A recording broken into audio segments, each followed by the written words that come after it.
bila minyak kita tu dah ada simbol macam kena isi minyak kan, ada naik simbol tu, kita jangan kerak sangat lah macam tu, kita bawa je sebab nanti pump dia ni akan bekerja lebih keras lah.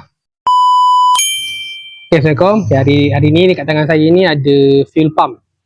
Okay, fuel pump ni dia ada tips penjagaan dia lah supaya dia lebih lama jangka hayat dia. Kalau sebaiknya kalau bila minyak kita tu dah ada simbol macam kena isi minyak kan, ada naik simbol tu, kita jangan kerak sangat lah macam tu, kita bawa je sebab nanti pump dia ni akan bekerja lebih keras lah. Sebab dia ada dia punya pelampung ni. Bila takat minyak tu dah penuh, dia akan jadi tinggi lah. Bila dia rendah, dia perlu pump ni kena berjalan dengan lebih kuat lah. Sebab tu dia boleh rosak benda ni. Lagi satu, macam setengah kereta dia ada fuel filter.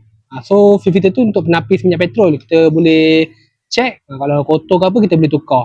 Sebab benda ni pun efek dia, kadang kereta tu susah start ataupun tak nak start langsung. Lagi satu, bila kita bawa tu rasa macam semput, macam tak ada power. Boleh check juga fuel pump ni, condition dia okey ke tidak.